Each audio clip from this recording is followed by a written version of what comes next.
You may know her as Swifty, T Swizzle, Tay Tay, or America's Sweetheart, but you better not have bad blood with her because Taylor Swift is coming.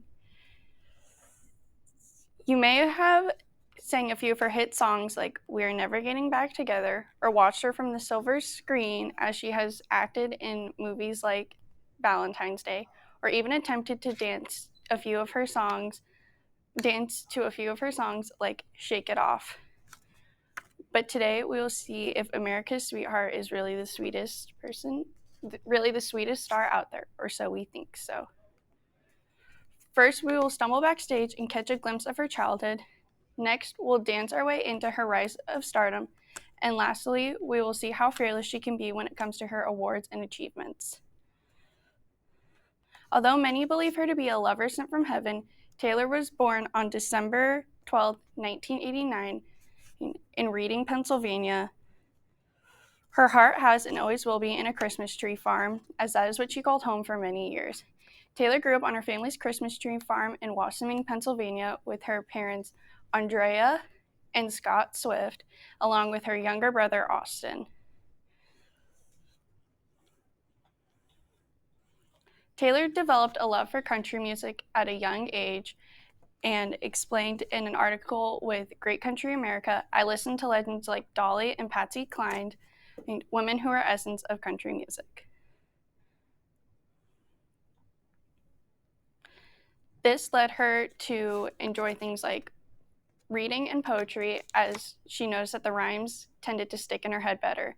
This led her to join a local theater group as she landed the role of Sandy in a local production of Grease. Due to this love of music and her ability to sing, Taylor decided that she needed to sing in front of as many people as possible. This includes singing at bars, festivals, and singing the national anthem at as many places as possible. This includes singing at the Philadelphia 76ers game. But when Taylor was 11, she took her first of many trips to Nashville, Tennessee, and explained in an article with Great Country America, I was like, if I want to get a record deal, I'm going to get a record deal.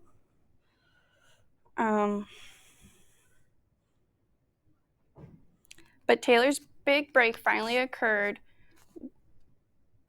when she performed at a showcase at the Bluebird Cafe, where she got noticed by a new up-and-coming label company, Big Machine Records.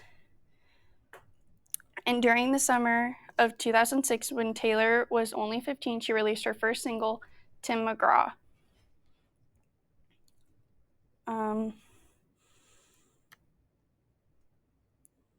Which quickly became a top 10 country single and peaked at number 6 on the country album charts and number 19 on American music charts.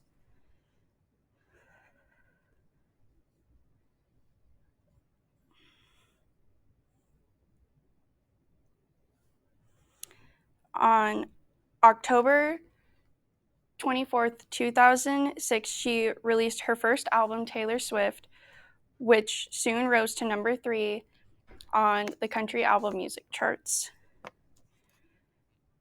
Because of the huge response she got from her first album, she quickly became a household name to the world and soon began touring simultaneously with Brad Paisley, Tim McGraw, and Faith Hill.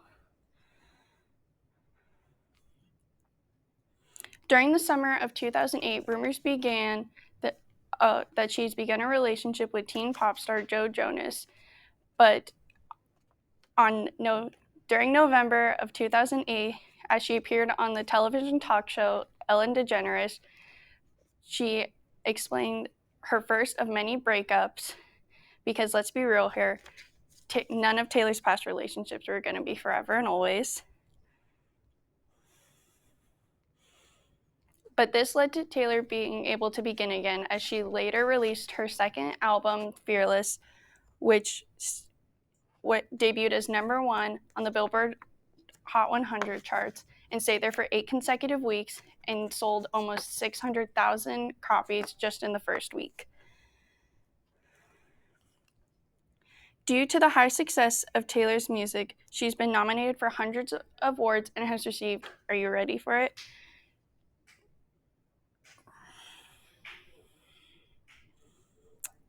Over 540 awards. She has sold almost 51 million albums in the United States, and as of December of 2022, she was announced as the woman with the most weeks as #1 on the US Billboard charts. She has also received about 12 Grammys from 46 nominations, making her the second youngest person to win the most Grammys. But long story short, she wasn't just stopping there. On November 12th, 2021, Taylor released a 10-minute long version of her song All Too Well, starring Sadie Sink and Dylan O'Brien. In this film, you will witness the progression of Taylor's relationship with her former partner, Jake Gyllenhaal, as it slowly progressed into a toxic relationship. Taylor explains in an interview with The Variety, "I loved every second of it, and I always will remember it all too well." Looks like we reached the sad, beautiful tragedy of our time coming to an end. Since we walked in the shoes of Taylor Swift for a day, it's safe to say we didn't have any champagne problems today as we learned the love story of country music during her childhood and danced our way into how Taylor gained her stardom and saw how fearless she can be when it comes to her awards and achievements. This just leaves us with one question, though. Do you think Taylor Swift will ever go out of style?